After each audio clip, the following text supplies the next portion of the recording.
I love America. It's my home. It always will be. But come on, have you looked around lately? And what they did today was a blatant, disgusting lie. You have the attention span of a gnat.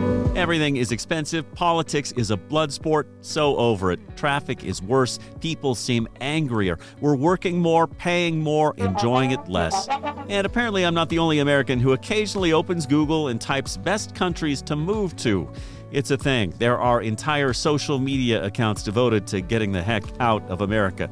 So I started thinking about a question that's a lot more fun than complaining about everything. If I could pack up tomorrow and move anywhere in the world, where would I go? So memorable. Loved it. I've traveled all over the world, 90 plus countries, and there are certain places where I've had that unmistakable feeling.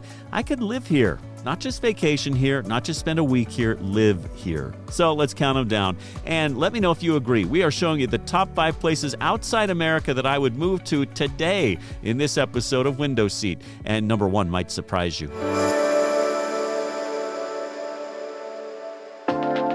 But we'll start at number 5, probably the place on this list most Americans have barely ever thought about. Ljubljana, Slovenia. Never heard of it? Can't pronounce it? You're not alone. And that might be exactly why I love it. Ljubljana feels like somebody took the best parts of Central Europe, shrunk them down, cleaned them up, and then forgot to tell the rest of the world about it. You've got this ridiculously beautiful old town wrapped around the Ljubljana River, outdoor cafes everywhere. I especially loved Pop's Place Pizza. It's run by a Slovenian guy who's married to an American woman. They've got bridges, cobblestone streets, a castle looking down over the city, and mountains just beyond it. And not far away, the unforgettable Lake Bled. You've seen it all over social media. You know, the one with the church out there on an island in the middle of a calm lake. But what really gets me is the scale of Ljubljana. It is a capital city without a lot of the headaches of a capital city. You can walk almost everywhere. The historic center's largely pedestrianized. It feels peaceful and manageable.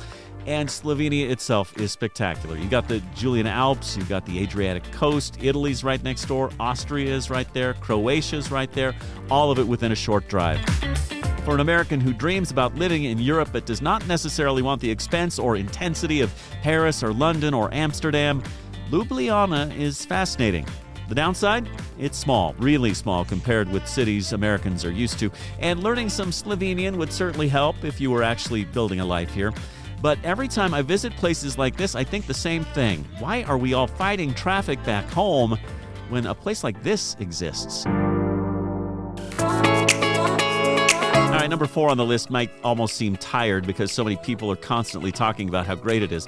Copenhagen, Denmark. And Copenhagen makes my list because it feels like somebody actually sat down and asked, how do we design a city around human beings? I think they went left. You notice it almost immediately. People are riding bikes everywhere. Parents are hauling kids around in cargo bikes. The public transportation works. The harbor's clean enough for people to swim in designated areas. Parks and public spaces are not afterthoughts. They're part of everyday life. Pretty much everywhere you turn in the city, there's some other historical building, some great park, some museum to visit, and they're great for kids. It's very accommodating, and it's easy, and best of all, it's cheap. And then there's that feeling of coziness, comfort, and enjoying simple things with people you actually like.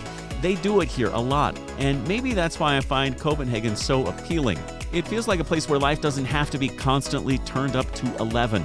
You can sit outside with a coffee, ride your bike to dinner, walk along Nyhavn, spend an evening at Tivoli Gardens, one of the oldest amusement parks on the planet. We absolutely loved it. Yes, it's a little expensive. Yes, there are long lines. Yes, it's everything that you don't like about amusement parks with the crowds and the chaos. And you're living in one of Europe's great cities with incredible connections to the rest of the continent. Now, here's the problem. Copenhagen is expensive. Housing can be tough, eating out can hurt, taxes are high, and those dark Scandinavian winters are not for everybody. But you're also getting something in return for a lot of that expense. Infrastructure, public services, and a city that constantly earns praise for quality of life. And after spending enough time stuck in American traffic, the idea of riding a bicycle to dinner starts to sound pretty darn good. If you want to feel like a real Scandinavian, get on 2 wheels. For number 3, it is time to feel the Bern. I'm talking about Bern, Switzerland. This city is beautiful. It's quiet, it's clean, it's stunning, isn't it? Yeah, it's absolutely gorgeous. There are a lot of great places to live in Switzerland, but I'm not talking about Zurich, not Geneva, Bern. Because if I'm actually going to move to Switzerland, I want the full Swiss fantasy. Let me tell you a little something about the Swiss. They dress well. They dress well, they're well put together, they're pretty nice. Friendly as hell, even that lady who just shot me a mean look. Bern's Old Town looks almost impossibly perfect. Medieval buildings, fountains, covered arcades, the famous clock tower, and the turquoise river curling around the city. On a clear day, you've got the Alps off in the distance, and in the summer, people literally jump into the river and let the current carry them downstream. Imagine that being part of your commute home. Switzerland obviously offers some enormous advantages: excellent infrastructure, extraordinary scenery, reliable public transportation, and easy access to the rest of Europe. From Bern, some of the most spectacular places in the Alps are practically in your backyard. Interlaken, Lauterbrunnen, Grindelwald. Weekend trip, try a Saturday afternoon. As I just said, day drinking Europe is one of my favorite things to do. That's what we did when we were there. They actually converted a bridge into a food truck festival. So yeah, we're walking across this closed bridge, grabbed a couple of these big bad boys, and this is a great way to spend an afternoon. And what a great way to... So the bridge was closed for construction, and they're like, why not just make it into a food court? So they did it. I like it. America could take a lesson. Is there a better setting to spend an afternoon? Cheers, mate. Cheers. We got a couple of bugles here. We're Sitting on a random bridge in the middle of Bern. Yeah, sitting on a bridge. These are the best days. But Switzerland comes with one gigantic asterisk. It is eye-wateringly expensive. An American arriving with an American salary and American expectations might need a moment after seeing what dinner costs. And moving to Switzerland permanently isn't simply a matter of finding an apartment and showing up with your luggage. Immigration rules for Americans can be restrictive, and it's next to impossible to own property here. So Bern may be the hardest place on this list to actually pull off. But if money and visas weren't an issue, oh man, I could get used to this.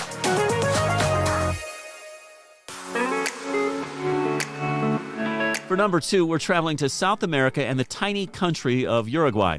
This is the only place on my list that's an entire country. And if you're an American seriously fantasizing about hitting the reset button, I think Uruguay deserves way more attention than it gets. Pretty amazing place, gorgeous. I love it. Actually, this kind of reminded me of the Mekong River with that muddy sort of brown look to it. But, I think people think of beach towns as being on the ocean and whatnot. This is a river beach town.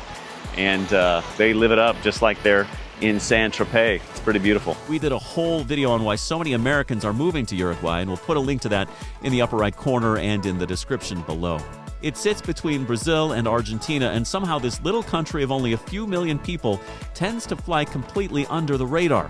Montevideo has miles of waterfront along the Rambla. There are beaches right in the city. You've got beautiful neighborhoods, cafes, incredible beef, great wine, and this relaxed rhythm of life that feels distinctly South American without the overwhelming scale of some of the continent's giant cities. It's kind of like, stepping back in time a little bit, because it's a bit of a time capsule in here. The buildings are all super old. They're hundreds of years old. I feel like almost everything around here is. I mean, yes, there have been some modernizations and some that have been redone, but you can definitely feel like you're stepping back in time. Then you've got places like Punta del Este if you want beaches and nightlife, and Colonia del Sacramento if you want cobblestone streets and ridiculous charm. It's really wonderful to be here, and you get a lot of nice people who just really want to share their country with you and show them why you should be coming to Uruguay more. Buenos Aires, just right across the Rio de la Plata, and it is a beautiful, inexpensive ferry ride. But here's what really attracts me. Uruguay feels calm. It has a long democratic tradition, a relatively strong social safety net by regional standards, and a reputation as one of Latin America's more stable countries. And they're very open-minded. Great ways to retire. People all over the world are coming to Uruguay to retire from the quality of life, the quality of the social infrastructure, and the laid-back nature of the way life is here. It isn't perfect, nowhere is, and Montevideo isn't exactly dirt cheap anymore, especially if you're expecting bargain basement Latin American prices. But compared with the pace, pressure, and expense of life in many major American cities, I understand why someone might come here, look out at the water, and say, you know what? Maybe I don't need to go back. And yet, there is still one place I would choose ahead of it. And that place is way down under. If somebody handed me a visa tomorrow and said, pick one place on earth and go live there, I would say, I'm headed to Sydney, Australia. And I wouldn't need much time to think about it. Sydney is one of those rare cities that somehow combines big city energy with an outdoor lifestyle that makes you wonder why every city wasn't built like this. You've got one of the most beautiful natural harbors on earth, the Opera House, the Harbor Bridge, We climbed to the top of it. Super cool. I can't believe it. I'm coming to you from the top of the Sydney Harbor Bridge. Ferries crisscrossing the water. And then you realize you're also living in a city where beaches like Bondi, Manly, and dozens of others are part of everyday life. You can go to work in the morning, take a ferry ride home, and spend the evening walking along the Pacific Ocean. That's not a vacation, that's a Tuesday. Australia also has something that really appeals to me as an American considering life abroad. It feels foreign enough to be exciting, but familiar enough to feel comfortable. I mean, aside from the accents, kind of feels like home. Same language, same cultural touchstones, incredible food, great coffee, sports everywhere. And Australians generally know how to have a good time. Of course, Sydney has one enormous problem: housing. It is brutally expensive. And Australia has immigration rules that mean you can't just decide you like Bondi Beach and move in next Tuesday. But hey, this list is not called 5 places where the visa paperwork is convenient. It's called 5 places I'd move to today if I could. And if all that paperwork disappeared tomorrow, give me a little place near the water, a ferry pass, and maybe enough money left over for a flat white, and Sydney wins every time. So that's my 5: Ljubljana, Copenhagen, Bern, Uruguay, and Sydney. And here's what I've realized after traveling the world. There's no perfect country. Every place has political problems. Every place has things that are too expensive. Every place has bureaucracy and complaints and things that eventually will drive you crazy. But traveling does something important. It reminds you that the way we live at home isn't the only way to live. There are places where people work differently, commute differently, spend their weekends differently, prioritize different things. And if you've ever sat in traffic, looked at your mortgage payment, turned on the news, and thought, what if I just left? Trust me, I've thought about it too. So now I want to hear yours. If you could leave the United States tomorrow and move anywhere in the world, where would you go? Put your number one choice in the comments. And if enough of us say Sydney, what do you say? We just start our own neighborhood there. That's it for this episode of Window Seat. Let us know what you're thinking in the comments below. We'd also love it if you liked and shared the video and hit subscribe too as we continue our journeys all around the country and the world. We are back with a brand new episode of Window Seat next Sunday morning. In the meantime, check out one of these other videos from Window Seat.